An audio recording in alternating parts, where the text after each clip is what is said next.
A frontal inversion, as the name suggests, is produced by the passage of a shallow cold front, and it can produce an elevated inversion as cold air behind the front replaces the warm prefrontal air.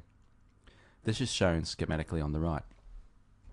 A front of depth h, which slopes from the east to the west, undercuts a warmer air mass represented by the dry adiabatic lapse rate shown in red. As the front passes through, its depth increases and you build an increasingly deep inversion as warm air is replaced by cold air.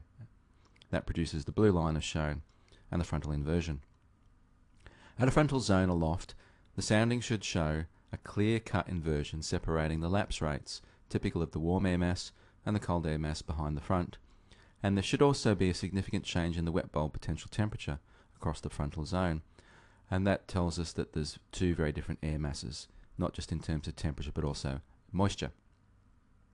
Frequently a frontal inversion occurs over a relatively large depth and is distorted by other processes, so it's not always obvious. Here's a situation where a front passes through Melbourne.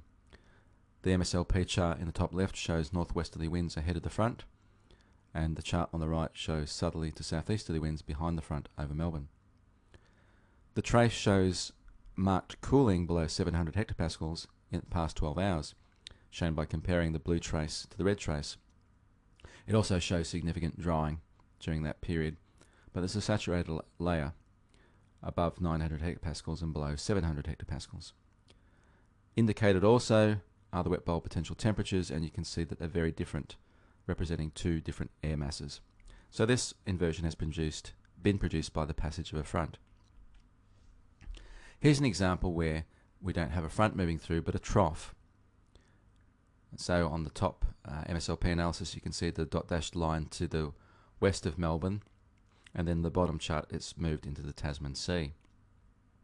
The result is a sharp but shallow inversion shown in the sounding in the top right, and underneath that shallow inversion cloud has been trapped. As you can see in the satellite image, there's a vortex, a rotating vortex of cloud, but it's only shallow cloud because of that very strong and shallow inversion.